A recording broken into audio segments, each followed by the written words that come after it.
இது வந்து மகாபலிபுரத்துல ஃபாரஸ்ட்ன்ற ஒரு ரிசார்ட்டுக்குள்ள உள்ள அரேபியன் கார்டன் எலைட் ரெஸ்டாரண்ட்டுக்குள்ள தான் நம்ம இப்போ இருக்கோம்.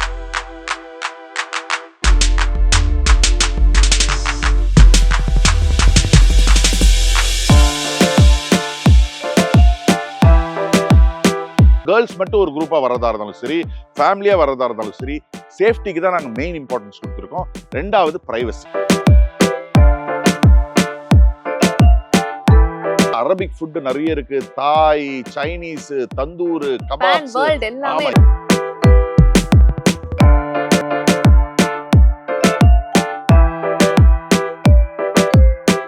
நான் ஜென்ரலா வந்து எல்லாரும் வந்து பாத்தீங்கன்னா பேராசப்படாதன்னு சொல்லுவாங்க இல்லையா?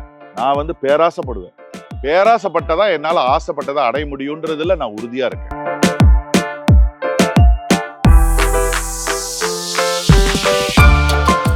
சார், நிறைய கேள்விகள் நானும் உங்களை கேட்டேன், உங்களை நோக்கி மக்களும் கேட்டுட்டே இருக்காங்க.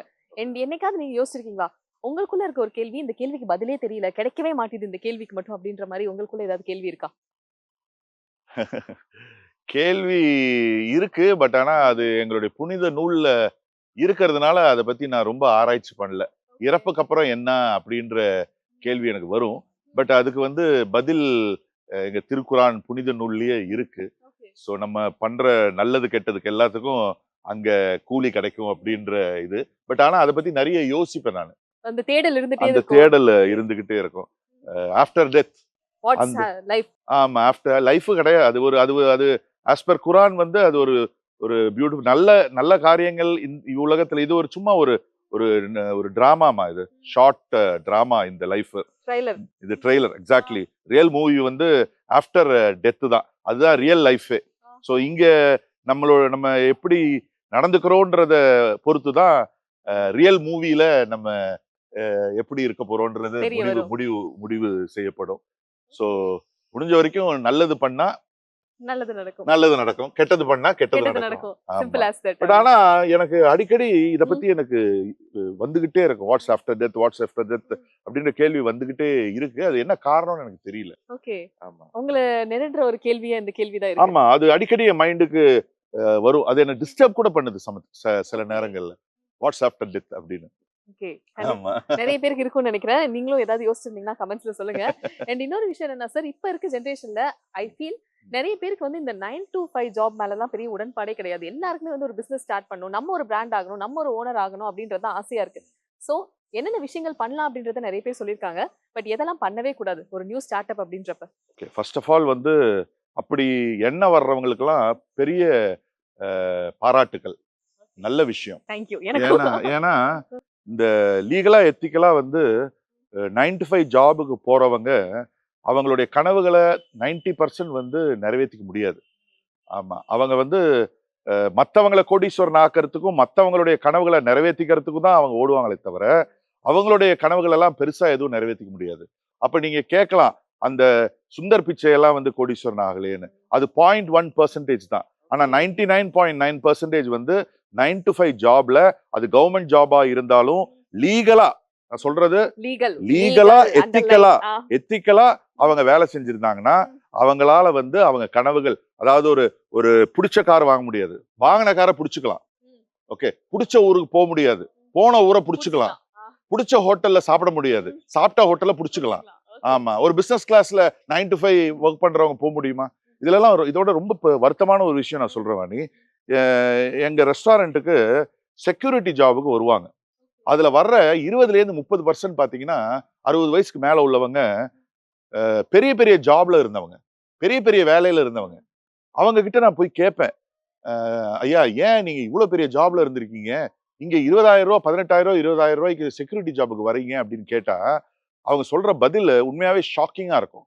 அவங்க சொல்றது என்னன்னா, நான் வந்து வீடுக்காக வாங்கின லோனையும், பிள்ளைங்க படிப்புக்காக வாங்கின லோனையும், பிள்ளைங்க கல்யாணத்துக்காக வாங்கின லோனையும் அடைக்கிறதுக்காக இப்ப வேலை செய்ய வேண்டிய ஒரு சூழ்நிலையில இருக்கேன் அப்படின்றாங்க. ஜஸ்ட் இமேஜின் பண்ணி பாருங்க. அவங்கள வந்து அந்த முக்கியமான பெரிய சம்பளம் உள்ள இடத்துல அவங்கள அந்த ஏஜை பார்த்து வைக்க மாட்டாங்க. அவங்களுக்கு வந்து செக்யூரிட்டி ஜாப் தான். அந்த வெயில நிப்பாங்க. நான் சொல்லுவேன், வேணா ஐயா, நீங்க வேணா ஒரு சூப்பர்வைசரா கூட இருந்துட்டு போங்க அப்படின்னா, இல்லைங்க பரவாயில்ல நான் இதே பண்றேன் அப்படின்னுவாங்க. ரொம்ப மனசுக்கு ரொம்ப வருத்தமா இருக்கும். இது யாருக்கு இந்த நிலைமைன்னா 9 to 5 ஜாப்ல இருக்கிற லீகலா எத்திக்கலா வேலை செய்யற முக்காவாசி ஆட்களுக்கும் இதுதான் நிலைமை. அப்படி வேலைக்கு போகாம வீட்டுல உட்கார்ந்தாங்கன்னா, அந்த கடனோட வீட்டுல உட்கார்ந்தாங்கன்னா பிள்ளைங்க கிட்ட மரியாதையே இருக்காது. என் பொண்டாட்டி கிட்ட கூட மரியாதையே இருக்காது. ஸோ அதனால ரிஸ்க் எடுக்கணுங்க. ரிஸ்க் எடுக்கணும். கொஞ்சம் நாளைக்கு அப்புறம் ரிஸ்க் எடுக்கலாமா வேண்டாமா அப்படின்ற ஒரு நம்ம அந்த டவுட்லயே வந்து அந்த ஏஜ் எல்லாம் கடந்து போயிரும் இல்லையா? எஸ் எஸ் நம்ம வயசு நல்ல ஒரு ஒரு ஏஜ்லயே 25 30 வயசுலயே ஒண்ணு ஃபெயில் ஆகும், இல்லைன்னா சக்சஸ் ஆகும். வேற எதுவும் ஆக முடியாது இல்ல. ஆமா. ஆமா, ரிஸ்க் எடுக்கணும். லைஃப்ல ரிஸ்க் எடுத்தாதான் அவனால சக்சஸ் ஆக முடியும். பிசினஸ்னாலே ரிஸ்க் இருக்கு. ஆமா. ஓகே, ரிஸ்க் எடுக்காம பிசினஸ் பண்ண முடியாது. ரிஸ்க் இருக்கு. கீழே விழுவே, திருப்பி எழுந்திரி, கீழே விழுவே, ஆனா நம்ம திருப்பி கீழ எழுந்திரி. விழுறதையுமே முன்னாடி பிரெடிக்ட் பண்ணிட்டா அதுவுமே ஓகே. கீழ விழுந்தா இப்படி விழுவோம் அப்படின்றதையும் பிரெடிக்ட் பண்ணிட்டா இது கீழே ஈஸி இல்லையா? டெஃபினட்டா விழுவீங்க. அதுக்கு டெஃபினட்டா ரெடியா விழுவீங்க. இருந்துக்கணும் அதுக்கும். ரெடியா இருந்துக்கணும். ஆனா நிறைய பேர் என்ன பண்றாங்கன்னா, கீழே விழுந்து 4-5 வாட்டி விழுந்த உடனே அதுக்கப்புறம் எழுந்திருக்கவே மாட்டேங்கிறாங்க. ஓகே, இலக்கு ரொம்ப கிட்ட இருக்கும். இவ்வளவு தூரம் போயிட்டுனா அந்த இலக்கை அவங்க டச் பண்ணி இருக்கலாம். கிட்ட போயிட்டு I ஐயோ give up ஐ கிவ் அப்படின்னு. அப்னு திருப்பி வந்துடுறாங்க. ரொம்ப வருத்தமா இருக்கும். அதனால பிசினஸ் தான் நம்ம கனவுகள்லாம் நிறைவேற்றிக்கிறதுக்கு ஒரே வழி. Okay. ஆமா. ஆனா ஒண்ணு, உங்களால பணத்தை ஒழுங்கா மேனேஜ் பண்ண தெரியாத ஒரு ஆளா இருந்தா பிசினஸ் பண்ணாதீங்க. Okay. ஆமா, பிசினஸ் பண்ணாதீங்க. நீங்க வேலைக்கே போங்க. பணத்தை முறையா மேனேஜ் பண்ண தெரிஞ்சீங்கன்னா Business. பிசினஸ் பண்ணுங்க. ஏன்னா இன்னைக்கு நிறைய பிசினஸ் மேன பாக்குறேன். என் கூடயே ஸ்டார்ட் பண்ணவங்க எல்லாம் கொஞ்சம் பணம் வந்த உடனே பாத்தீங்கன்னா அவங்க அட்டகாசம் எல்லாம் பண்ண ஆரம்பிச்சிடுறாங்க. என்ன ஆமா. மாதிரியானதெல்லாம் சார்? நிறைய கிளப், பப், சின்ன வீடு, அது இது பணத்தை எப்படிலாம் செலவு பண்ண முடியுமோ, எப்பவுமே அவங்களுக்கு வருமானம் ஆரம்பத்துல வர்ற மாதிரியே வந்துகிட்டு இருக்கும்னு அவங்க நினைச்சிடுறாங்க. ஓகே. பிசினஸ் போது அப்ஸ் அண்ட் டவுன்ஸ் இருக்கும். We should be prepared for that. டிசிப்ளினா இருக்கணும். டிசிப்ளினா இருந்தா தப்பிச்சான். ஆமா, டிசிப்ளினா இல்லைன்னு வைங்களேன், பிசினஸ் ஆரம்பிச்சா டிசிப்ளினா இருந்தா அவன் அடுத்த கட்டத்துக்கு போவான். டிசிப்ளினா இல்லைன்னா ஆரம்பத்தோட மோசமான ஒரு சூழ்நிலைக்கு போயிடுவான். ஓகே. அதுல இருந்து மீண்டு வரவே முடியாது இல்லையா? வரவே முடியாது. Okay. அங்க இருந்து கீழ விழுந்தா மீண்டு வரது ரொம்ப காலி ஆயிடுவான், வீணா போயிடுவான், நாசமா போயிடுவான். ஓகே. டிசிப்ளின் இல்லைன்னா. டிசிப்ளின் இல்லனா. ஆமா, ஓகே. டிசிப்ளின்னா என்னன்னு சொல்லி கொடுக்க வேண்டியது இல்லைன்னு நினைக்கிறேன். அது எல்லாருக்குமே எல்லாருக்குமே தெரியும். ஒழுக்கம்னா என்னன்னு தெரியும்ல. தெரியும் கண்டிப்பா. ஆமா. எஸ். அண்ட் இன்னொரு விஷயம் இப்ப நீங்க பேசுறப்ப எனக்கு தோணுது என்னன்னா, இந்த வயசுல தான் நம்மளால சாதிக்க முடியுமா அப்படின்ற மாதிரி ஒரு கேள்வி இருக்கு. am I late? நான் ஒரு விஷயம் சாதிக்கணும். Never never. நீங்க 60 வயசுலயும் நீங்க கனவு காணலாம். அந்த கனவை நீங்க நிஜமாக்கலாம். நீங்க 70 வயசுலயும் நீங்க மனசுதான் காரணம். நீங்க ஐ கேன் டூ இட் அப்படின்ற ஒரு மைண்ட் செட் உங்களுக்கு இருந்தா எந்த ஏஜ்ல வேணா நீங்க ஜெயிக்கலாம். ஏஜ் ஒரு தடையே கிடையாது. Age is just a number. அது தடையே கிடையாது. மனசுல தெம்பு இருந்ததுன்னா உடம்பு அதுக்கு ஒத்துழைக்கும். மனசுல தெம்பு இல்லைன்னா உங்களுக்கு உடம்பு 20 வயசு கிழவனுங்க இருக்காங்க, 60 வயசு குமரனுங்க இருக்காங்க. புரியுதுங்களா? அதெல்லாம் மைண்ட பொறுத்து. ஓகே. ஆனா இப்ப எல்லாம் கொஞ்சம் ஒரு 25க்கு மேலயே இல்ல, நமக்கு வயசாயிடுச்சு அப்படின்ற ஒரு பிரஷர் நமக்குள்ள ஓடிக்கிட்டு இருக்கு சார். ரியலா நம்ம ஃப்ரெண்ட்ஸ் கூட பேசுறப்பயுமே அப்படிதான் ஃபீல் ஆகுது. ஓகே, நமக்கு ஏஜ் ஆகுது. அது ஆக கூடாது. ஓடவே கூடாது. 60 வயசு ஆனாலும் we are young, we can do அப்படின்ற மைண்ட் செட் தான் இருக்கணும். ஓகே. எஸ். அண்ட் இப்போ உங்களுடைய சக்சஸ பாக்குறப்ப நிறைய விஷயங்கள் நீங்க ஒரு பிரம்மாண்டமான விஷயங்கள் தான் கிரியேட் பண்ணிட்டு இருக்கீங்க. உங்களை சுத்தி இப்ப அந்த கோல்ஸே ஒரு மாதிரி டு தி பாயிண்ட் ஒரு மாதிரி டாப்ல இருக்கு இல்லையா? அது எப்படி நீங்க இப்ப இதுதான் என்னோட அல்டிமேட் கோல்னா என்ன சொல்லுவீங்க? நான் ஜென்ரலா எல்லாரும் பாத்தீங்கன்னா பேராசைப்படாதன்னு சொல்லுவாங்க இல்லையா? நான் பேராசைப்படுவேன். பேராசைப்பட்டதான் என்னால ஆசைப்பட்டதை அடைய முடியும்ன்றதுல நான் உறுதியா இருக்கேன். பெருசா தான் ஆசைப்படுவேன். ஒருத்தனால முடியுதுன்னா நம்மளால முடியும்ல. ஏன் முடியாது? பிசினஸ் கிளாஸ்ல போறவங்க நம்மள மாதிரி மனுஷன் தானே. அப்ப அவங்களால போக முடியுதுன்னா ஏன் நம்மளால போக முடியாது? உலகம் முழுக்க சுத்துறாங்களே, அவங்க நம்மள மாதிரி மனுஷன் தானே. புடிச்ச நாட்டுக்கு போறாங்களே, அவங்களாம் நம்மள மாதிரி மனுஷன் தானே. அவங்களால போக முடியாதுன்னா ஏன் நம்மளால முடியாது? why not me? 7 ஸ்டார் ஹோட்டல்ல தங்குறாங்களே, அவங்க யாரு? நம்மள மாதிரி மனுஷன் தானே. அவங்களால முடியுதுன்னா நம்மளால ஏன் முடியாது? நம்ம வேடிக்கை பாக்குறவங்களா மட்டும் இருந்துடக்கூடாது. நம்மளுக்கு என்ன ஆசையோ அதை நம்ம பண்ணியே தீரணும். இந்த லைஃப்ல என்ன பிடிச்சிருக்கோ அதை செஞ்சே தீரணும். என்ன ஆசையோ அது பண்ணியே தீரணுமா. ஓகே. கண்டிப்பா உங்களுடைய ஒவ்வொரு டைமும் ஒவ்வொரு பிரான்ச்சஸ் வரப்பயும் எனக்கு ஒரு எக்ஸைட்மெண்ட் இருந்துகிட்டே இருக்கும். ஏன்னா நான் நிறைய பிரான்ச்சஸ்ல சாப்பிட்டிருக்கேன் அரேபியன் கார்டன்ஸ்ல. அண்ட் இப்ப இந்த இடத்துக்கு வரப்ப வாட்ஸ் நியூ, வாட்ஸ் ஸ்பெஷல் அப்படின்ற ஒரு தேடல் எனக்கு இருந்துகிட்டே இருக்கு. ஓகே, அத மட்டும் நீங்க காமிச்சீங்கன்னா சூப்பரா இருக்கும். ஓகே, இது மகாபலிபுரத்துல ஃபாரஸ்ட்ன்ற ஒரு ரிசார்ட்டுக்குள்ள உள்ள அரேபியன் கார்டன் எலைட் ரெஸ்டாரண்ட்டுக்குள்ள தான் நம்ம இப்ப இருக்கோம். ரெஸ்டாரண்ட்ல தான் இருக்கோம். இங்க நிறைய சிறப்புகள் இருக்கு. ஒண்ணு பாத்தீங்கன்னா ரொம்ப பிரைவசி விரும்புறவங்களுக்கு டிஸ்டர்பன்ஸே இல்லாம சாப்பிடணும், டிஸ்டர்பன்ஸே இல்லாம ஸ்டே பண்ணணும், எந்த ஒரு தொந்தரவும் இல்லாம யாரும் எட்டி பார்க்காம, யாரும் ஒரு செல்ஃபி கொடுங்கன்னு கேட்காம, செலிபிரிட்டிஸ் விஐபிஸ்க்கெல்லாம் இது ஒரு பெஸ்ட் ஸ்பாட்டா இருக்கும். ஓகே. இங்க வந்து எலைட்னா இங்க ஃபுல்லா உள்ள குசேனே வந்து மத்த ரெஸ்டாரண்ட்ஸை விட இங்க ரொம்ப வித்தியாசமா இருக்கும். இங்க நிறைய குசைன்ஸ் இருக்கு. Of course we specialise in seafood. Yes yes. அது தவிர அரபிக் ஃபுட் நிறைய இருக்கு. தாய், சைனீஸ், தந்தூர், பேன் கபாப்ஸ், வேர்ல்ட் எல்லாமே ஆமா இருக்கு. எல்லாமே இருக்கு. அது மட்டும் இல்லாம இங்க வந்து இண்டிபெண்டன்ட் வில்லா. இப்போ நீங்க ரூம்ஸ் எல்லாம் வரீங்கன்னு கிடையாது, வைங்க, வில்லா தான். ஆமா தனி வில்லா. நீங்க வந்து வரீங்கன்னு வைங்க, உங்களுக்கு கல்யாணம் ஆகி உங்க ஃபேமிலியோட வரீங்கன்னு வைங்க. Soon. Okay, soon. All the பெஸ்ட்மா. எஸ். ஓகே, உங்களுடைய வில்லாக்கு பிரைவேட்டா ஒரு பூல் கொடுத்துருவோம். அந்த காமனா நம்ம அந்த மாதிரி போகலாம் வேண்டாம். we have இன்னைக்கு private. நம்ம இந்தியன்ஸ் எஸ்பெஷலி தமிழ் ஆளுங்க, தமிழ்ல எவ்வளவு வசதியானவங்களா இருந்தாலும் 10 ஆம்பளைங்க குளிக்கிற இடத்துல இறங்கி குளிக்கிறதுக்கு விருப்பப்படுவாங்களா? நம்ம ஊர் பொம்பளை பசங்க விருப்பப்பட மாட்டாங்க. மேக்சிமம் இன்னைக்கு யாரும் விருப்பப்பட மாட்டாங்க. ஓகே, ஸோ பிரைவேட்டா இருக்கும்போது என்ன ஆகுதுன்னா, அவங்க இதை பத்தியும் டென்ஷன் பட வேண்டியது இல்லை.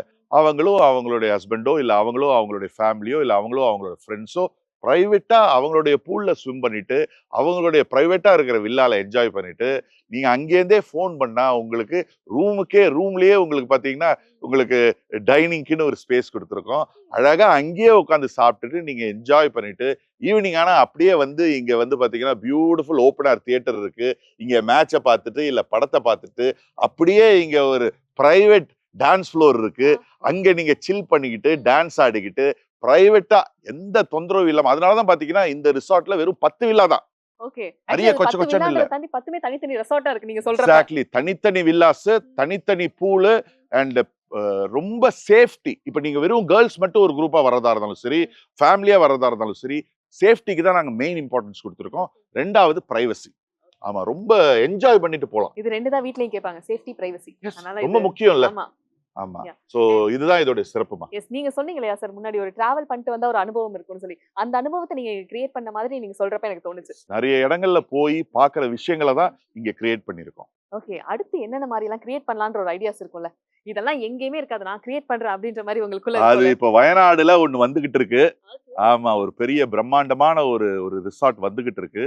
அது எனக்கு தெரிஞ்சு வந்து சவுத் இந்தியாலேயே யாரும் பண்ணாத பல விஷயங்கள் அங்க நாங்க அரங்கேற்ற போறோம். அதுக்கு முன்னாடி இப்போ ஒரு ஃபார்ம் ஹவுஸ் ஓபன் பண்ணிருக்கேன்.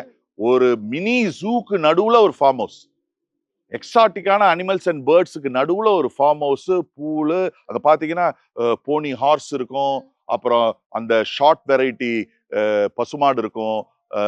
வித்தியாசமான எக்ஸாட்டிக்கான தடை செய்யப்படாத எல்லா மிருகங்களுக்கு நடுவுல ஒரு பார்க்கு, வேற மாதிரி ஒரு எக்ஸ்பீரியன்ஸா இருக்கும். ஐ cannot explain, you have to come and experience. Okay, கண்டிப்பா எல்லா இடத்துலயும் அந்த லீகல் அப்படின்ற வார்த்தை வந்து அண்டர்லைன் பண்ணிக்கிட்டே இருக்கு. ஆமா, நான் ஒரு வாட்டி பெரிய பிரச்சனையில மாட்டிக்கிட்டேன். ஏன்னா தடை செய்யப்பட்டது எது, தடை செய்யப்படாதது எதுன்னு எனக்கு தெரியாத ஒரு பீரியட்ல 15-20 வருஷம் முன்னாடி நான் ஒரு பெட் லவர். நான் கொஞ்சம் தடை செய்யப்பட்டதெல்லாம் நான் வளர்த்து இந்த ஃபாரஸ்ட் டிபார்ட்மெண்ட் வந்து என்ன பெரிய கேஸ் எல்லாம் ஆகி அதுக்கப்புறம் நான் அதோட எல்லா சர்டிபிகேட் தான் என்னோட ஃபார்ம் ஹவுஸ், இலான் ஃபார்ம் ஹவுஸ்னு வச்சிருக்கு அதுக்கு பேர். அடுத்து நம்ம அங்க தான் போறோம்னு ஆமா, நினைக்கிறேன். நெக்ஸ்ட் டைம் டெஃபினட்டா நான் இன்வைட் பண்றேன் உங்களை. அண்ட் கண்டிப்பா சார், நீங்க ட்ரீம் பண்ணி என்னென்ன விஷயங்கள்லாம் தேவையோ அதெல்லாம் கிரியேட் பண்ணி ஒரு உலகத்தை தான் கிரியேட் பண்ணிட்டு இருக்கீங்கன்னு நினைக்கிறேன், சின்னதா. அண்ட் கண்டிப்பா நிறைய பேருக்கு நிறைய சந்தோஷங்களை கொடுத்துட்டே இருக்கீங்க. அதே மாதிரி உங்களோட வேர்ட்ஸ்மே அவ்வளவு பவர் இருக்குன்னு நினைக்கிறேன். ஒரு ஹீலிங்கா நிறைய பேருக்கு ஃபீல் பண்ணனால தான் இவ்ளோ क्वेश्चंस உங்களை நோக்கி வந்துட்டே இருக்கு. இன்னும் நீங்க நிறைய இந்த மாதிரி விஷயங்கள் தொடர்ந்து பண்ணிக்கிட்டே இருக்கணும். We wish you all the best. முடிக்கிறதுக்கு முன்னாடிமா தைரியமா ட்ரீம் பண்ணுங்க, பெருசா ட்ரீம் பண்ணுங்க. அந்த ட்ரீம் நான் தூங்கும்போது வருது, அதை பத்தி பேசல, தூங்க விடாம வருது. எக்ஸாக்ட்லி, அதோட ப்ளூ பிரிண்ட்டை மனசுல எப்பவுமே வச்சுக்கோங்க. அதை விஷுவலைஸ் பண்ணிக்கிட்டே இருங்க. உங்களுக்கு இந்த பிரபஞ்ச சக்தியில நம்பிக்கை இருக்கான்னு எனக்கு தெரியல. ஆமா, நீங்க அதையே நினைச்சுக்கிட்டு இருந்தா அந்த பிரபஞ்ச சக்தி அதை அடையறதுக்குள்ள வழிமுறையை உங்களுக்கு கண்ணில் காட்டும். புரியுதா? நான் வந்து இதை வந்து ஒரு விஷயமும் பண்றதுக்கு முன்னாடி நான் அதுலயே வாழ்வேன். ஆமா, அதை நான் பாஸ்போர்ட் வாங்குறதுக்கு முன்னாடியே உலகம் முழுக்க சுத்தினவன். லைசன்ஸ் வாங்குறதுக்கு முன்னாடியே BMW-லயும் ஆடிலையும் பென்ஸ்லயும் நான் போனவன். சோ அப்படி, அதாவது விஷுவலைஸ் பண்ணுவேன். கையில காசே இல்லாத போதே நான் 7 ஸ்டார் ஹோட்டல்ல ஸ்டே பண்ணுவேன். அப்படியெல்லாம் நான் விஷுவலைஸ் பண்ணதுனாலதான் இன்னைக்கு பிசினஸ் கிளாஸ்ல நான் டிராவல் பண்ணிட்டு இருக்கேன். 5 ஸ்டார் ஹோட்டல்லையும் 7 ஸ்டார் ஹோட்டல்லையும் ஸ்டே பண்ணிட்டு இருக்கேன். இன்னைக்கு நான் நினைச்சதெல்லாம் நான் பண்ணிட்டு இருக்கேன். என்னுடைய திறமையோ அறிவோ கிடையாது, என்னுடைய கனவு தான், என்னுடைய அம்மாவுடைய பிரேயர்ஸ், என்னுடைய கனவு, இறைவனோட அருள் தான் இன்னைக்கு நான் நினைச்சதெல்லாம் என்னால பண்ண முடியுது. உங்களாலையும் பண்ண முடியும். எஸ் கண்டிப்பா சார். ஒரு மோட்டிவேஷன் தாண்டி ஒரு மேனிஃபெஸ்டேஷன் எந்த அளவுக்கு ஒரு வெற்றியை கொடுக்கும் அப்படின்றது தான் நீங்க பேசுற ஒவ்வொரு வார்த்தைகள்லயும் தெரிஞ்சது. Thank you so much. இன்னும் நிறைய விஷயங்கள் நம்ம தொடர்ந்து பேசலாம் அடுத்தடுத்த வீடியோஸ்ல. Thank you so much sir. தேங்க்ஸ்மா. Wish you all the best and God bless you. Thank you sir. Thank you my pleasure.